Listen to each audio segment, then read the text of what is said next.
salut cu mare drag! Eu sunt Tabi, iar voi sunteți astăzi la mine în bucătărie. După cum am promis în clipul anterior, continuăm cu conservele pentru iarnă care au ca ingredient principal roșiile.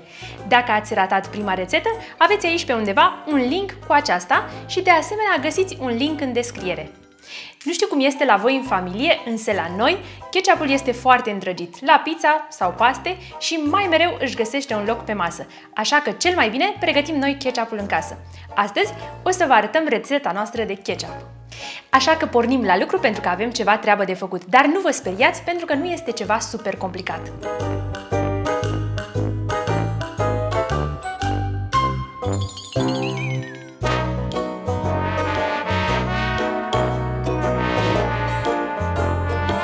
Pentru această rețetă folosim 5 kg roșii, 5 kg ardei capia cărnos, 12 căpățâni de usturoi, 12 cepe, 250 ml ulei, 125 g zahăr, 100 ml oțet. Iar ca și condimente am folosit o jumătate de linguriță de piper, 10 foi de dafin, o lingură cimbru uscat, o lingură busuioc uscat, o jumătate de linguriță boia iute pentru un gust picant și o lingură boia de ardei afumat. Din aceste cantități rezultă aproximativ 6 sticle a câte 1 litru fiecare. Pornim cu roșiile pe care le-am spălat înainte, iar acum o să le tăiem și o să îndepărtăm cotorul.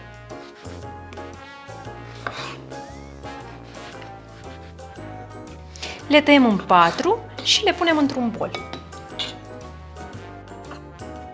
Și la această rețetă este foarte important să alegeți roșii bine coapte.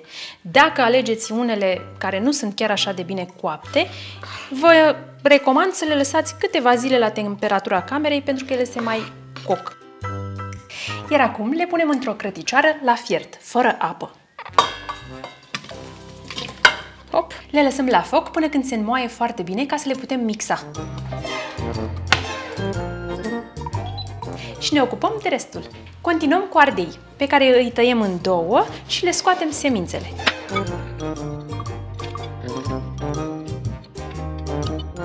Îi tăiem și pe aceștia în bucăți mai mari, pentru că la fel merg la fiert și apoi îi mixăm.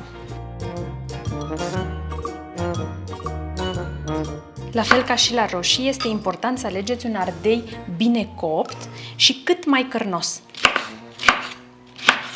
Pentru că nouă ne trebuie pulpa de la ardei. Gata și cu ardeiul. Adăugăm la fel ardeiul într-o oală și punem apă peste el cât să-l acopere puțin, ca să aibă el în ce să fiarbă. Cam atât. Nu e chiar acoperit, dar el se mai lasă. Și la fiert.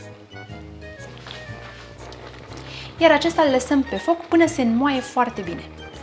Deja roșiile au început să se înmoaie, le amestecăm puțin și le lăsăm din nou la fiert. Timp în care ne ocupăm de restul ingredientelor. Avem nevoie și de puțină ceapă. Hai să aleg de aici niște ceapă mai mare. Ok. O curățăm și pe acesta foarte bine. Opa! Era să mă tai. Ho, ce iute este! Ho.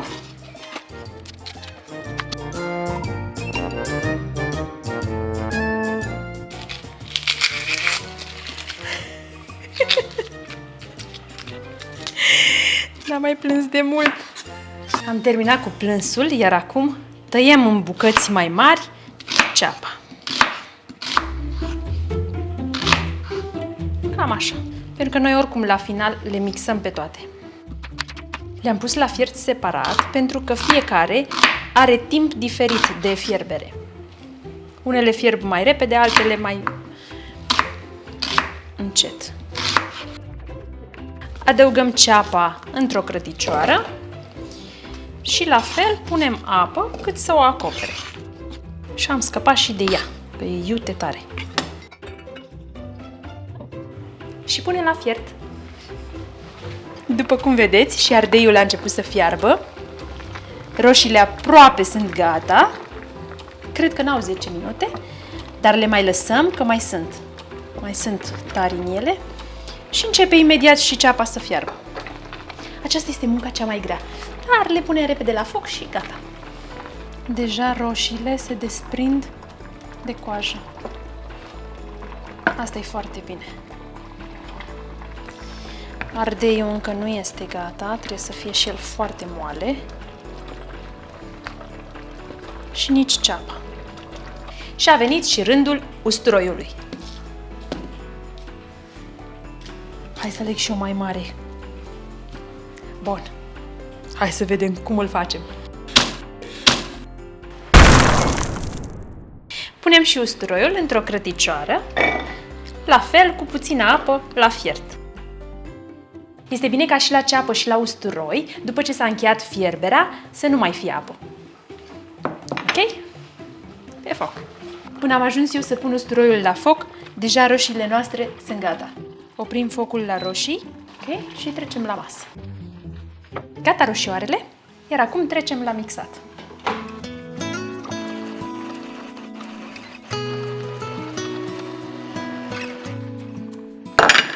Roșiile și ardeiul îl trecem și prin sită. Aici avem doar roșiile. O să urmeze și ardeiul. Hai să vedem ce rămâne. Ar trebui să rămână la fel foarte puțin. Ia uite ce frumos!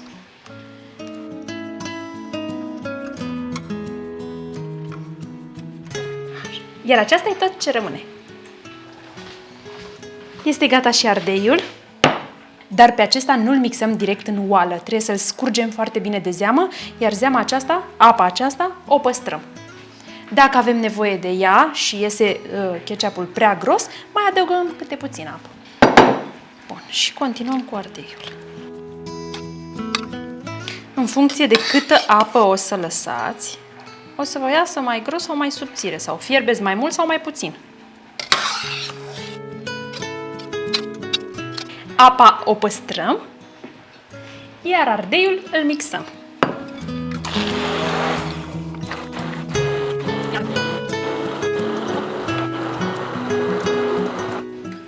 Așa cum v-am spus, îl trecem și pe acesta prin sită.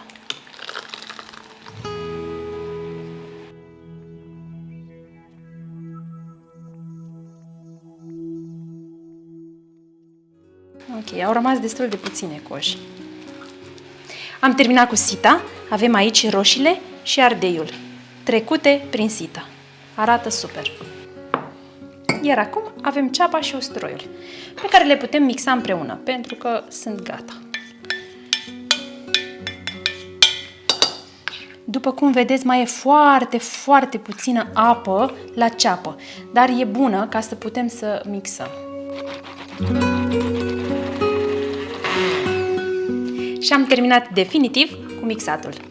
Într-o oală încăpătoare adăugăm roșiile și ardeii,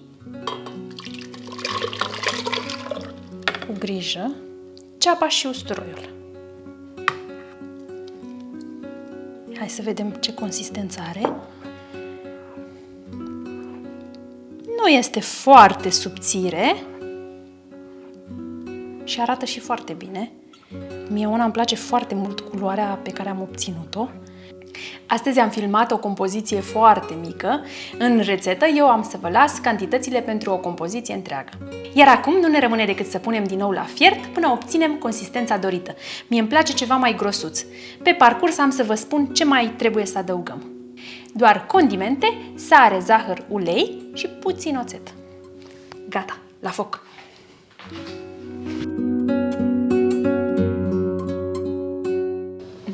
Ce bine miroase! Îmi place tare mult! Avem grijă să nu se lipească, așa că dăm focul mic și amestecăm din când în când.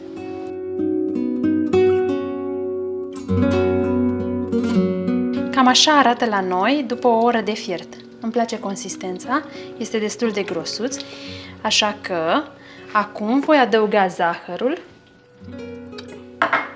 uleiul și oțetul. Mai lăsăm 10 minute la fiert și apoi punem sare și condimente. Înainte de a opri focul, potrivim gustul cu sare, piper, cimbru, busuioc, foi de dafin și boia de ardei, dulce și iute am eu. Dacă nu vreți să fie picant, nu puneți iute. Mai lăsăm 5 minute pe foc și e gata.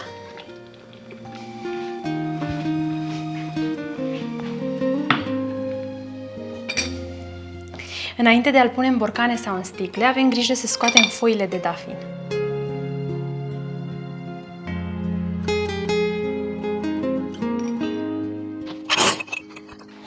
Ce ard! Am sterilizat și borcanele și sticlele. Să vedem în ce punem.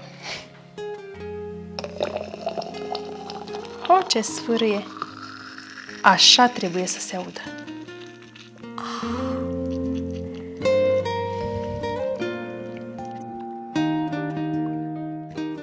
Ce drăguțe sunt astea mici!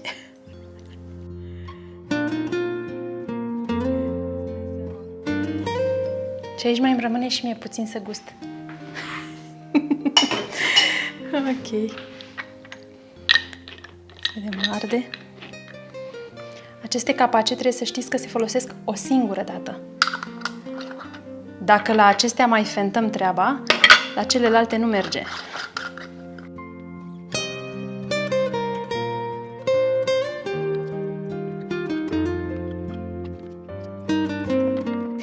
Înainte de a le pune supături la temperatura camerei în bucătărie, eu am să le etichetez.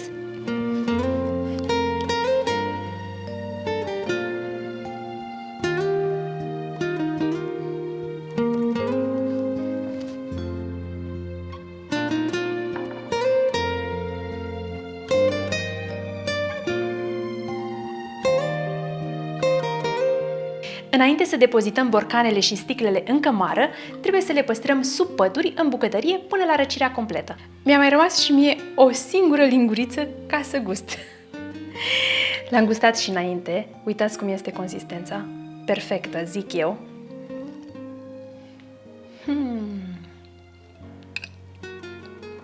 Iar gustul este mortal. Dulce, acrișor, bine condimentat, nu este foarte piperat. Este perfect, așa cum îmi place mie, după gustul meu. Voi puteți să-l faceți după gustul vostru, să adăugați mai multe condimente sau mai puține. Adevărul e că e foarte bun. Chiar e foarte bun și super gustos.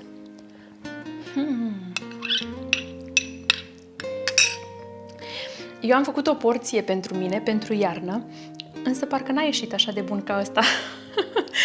A venit și Tami la final și a zis că vrea să guste, vrea să vadă ce mi-a ieșit. Hai să vedem. Trec testul?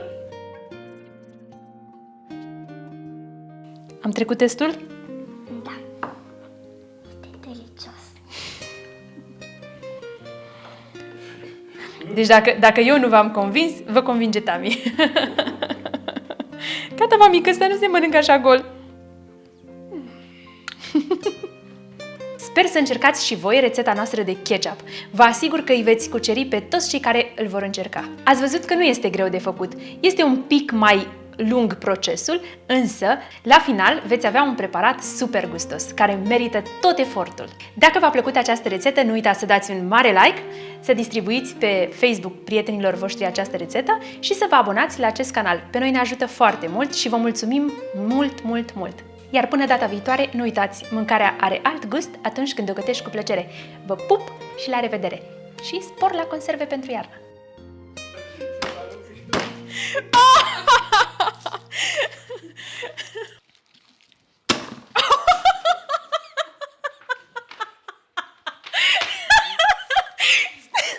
Superman!